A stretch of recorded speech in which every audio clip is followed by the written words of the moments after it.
Now, the main enemy is Freemasonry.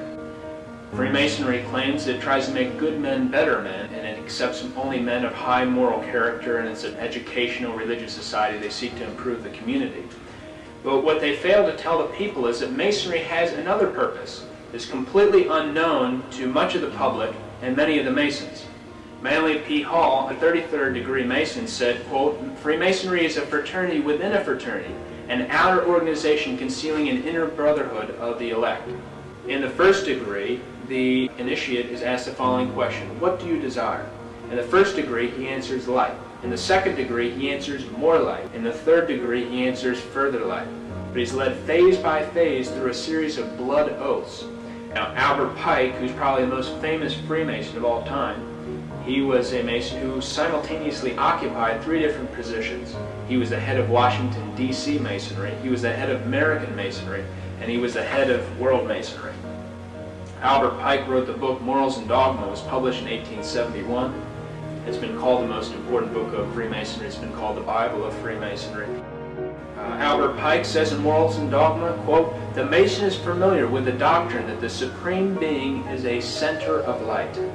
And what is this light that the Masons are talking about? Page 321 of Morals and Dogma by Albert Pike. Quote, "Lucifer, the light bearer, Lucifer, the son of the morning, is it he who bears the light?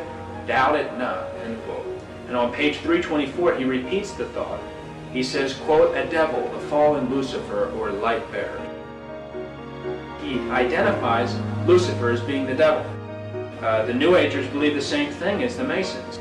Manly P. Hall wrote the book, The Lost Keys of Freemasonry. He says this, quote, "When the Mason learns the key is the proper application of the dynamo of living power, he has learned the mystery of his craft. The seething energies of Lucifer are in his hands," end quote. So the Masonic writers are telling the public they conceal the worship of Lucifer from the rest of the Masonic Lodge. In the 28th degree, the symbol, this is for the degree Knight of the Serpent, it has a snake biting its tail.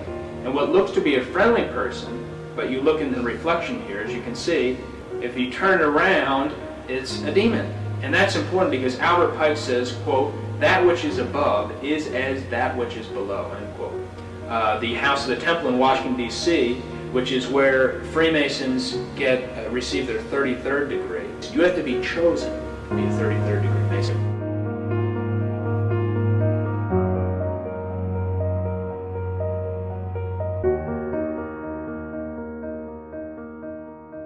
In the book called The History of Freemasonry, quote, "This star represents good when represented with 1 point upward." And the page reads on, quote, "But when turned with 1 point down, it represents evil," end quote. The pentagram is one of the biggest symbols in Satanism.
Well, in the French case, they organised a huge exhibition in Paris on the evils of Freemasonry as a conspiracy.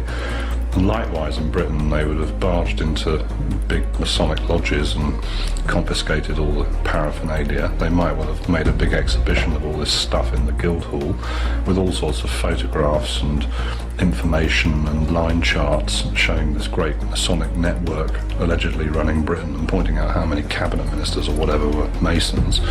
and they would have tried to sell that to the population, saying, look here, you idiots, you've been governed for years by 200 sort of leading Freemasons or something.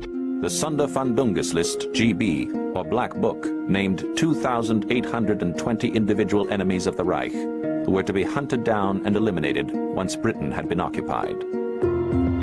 All the members of the British government and the civil service were on the list, but the remainder were the cream of Britain's intellectual and literary elite. With these detailed lists, British Freemasonry would have been eradicated, just as it was in the Channel Islands. It was on the morning of the 27th of January 1941 that squads of special troops, professional wreckers, arrived here at the Masonic Temple in St. Helier and set about the systematic looting and pillaging of this beautiful building. They stripped out all the main furnishings, and they also stripped out and ransacked the splendid library and museum. And as photographs which are taken at the Liberation show, the damage inflicted was horrendous. It was state vandalism.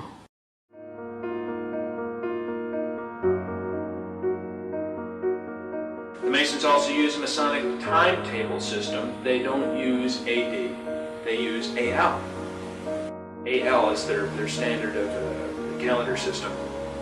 It means Anno Lucis, and that means in the year of light. It could also be interpreted to mean in the year of Lucifer. And you can also find AL on the cornerstone, at the engraved date of any cornerstone laid by the Masons. The Masons definitely believe in symbology and numerology, and they have a fascination with the number 33. Masonic Encyclopedia says that Charleston, South Carolina was selected as the first home of the Council of the 33rd Degree Masonic Lodge. Major events that have happened on the 33rd degree latitude, it's where the first nuclear bomb was tested, Trinity Site, New Mexico. And the monument chosen to commemorate this site was an obelisk, which is a Masonic symbol. The 33rd degree latitude also passes over both Hiroshima and Nagasaki, Japan. These sites were the place where the first two bombs, atomic bombs, were dropped at the end of World War II. Truman was a 32nd degree Mason when he dropped the bombs. In October of 1945, he became a 33rd degree Mason. But the most astonishing incident that has occurred on the 33rd degree latitude of the map is that it passes over the city of Dallas, Texas, where on November the 22nd, 1963, JFK was assassinated. The president passed an obelisk that is located right in front of the school book depository on the street where the president was shot.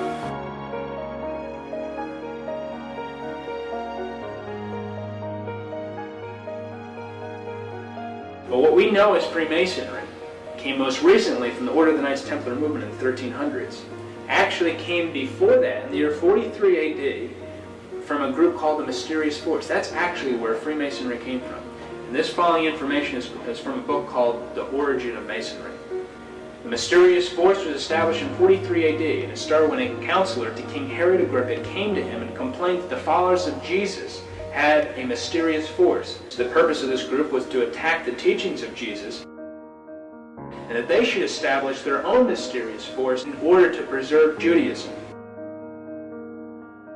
King Herod Agrippa said, quote, "We will use the hammer because it was used to nail Jesus' hands and feet. Every session will be opened by striking the hammer 3 times, end quote." And you notice that judges have the hammer to bring order to the court. King Herod Agrippa said, quote, "We will make degrees. These will be 33, symbolizing the age of the impostor." And on November the 43 AD, the first official session was held in the First Temple of Jerusalem, which was a basement in the palace of King Herod Agrippa.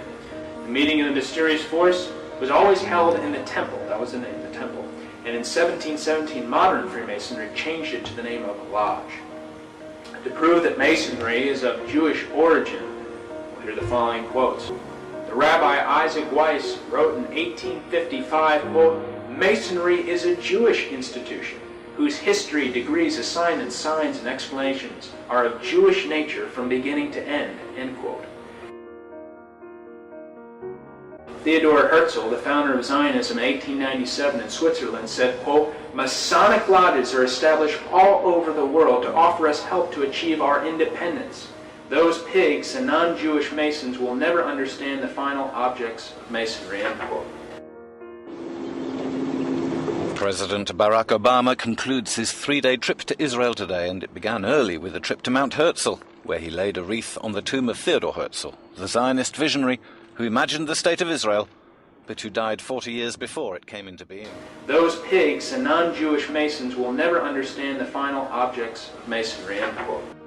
Also in the Jewish Encyclopedia, there's no criticism of socialism or communism, and there, in fact, they say that they're instrumental in founding and making socialism flourish. In fact, Jewish international bankers financed the Russian Revolution.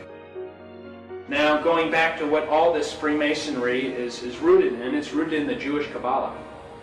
The Kabbalah is the Hebrew word for received tradition. The Jewish Kabbalah is a medieval Jewish book of occult philosophy and magic based on mystical interpretations of the Old Testament. Kabbalah is important with magicians, sorcerers, witches, Satanists, as well as Masonic philosophers. And all the things I just mentioned that are rooted, talked about Freemasonry, gets back and is rooted in the Jewish Kabbalah. The book Morals and Dogma has 65 pages dealing with the Kabbalah. Page 741 of Morals and Dogma says this, quote, "Masonry is a search for light. That search leads directly back to the Kabbalah."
What is your problem? Just that, sir.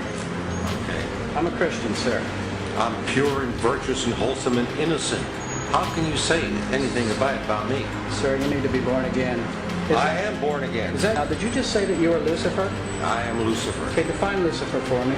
Pure, virtuous, wholesome, innocent individual that's out to help people. Lucifer is? Yeah. Say that again. Lucifer is a pure, holy, Virtuous. virtuous. Now, is he the Lucifer that God created? That's the same one. Oh, man, this is great. Oh, Amen. God bless you, Amen. brother. Because that's exactly what the Shriners and Masons teach us. This is what a Mason confesses, is that Lucifer is light.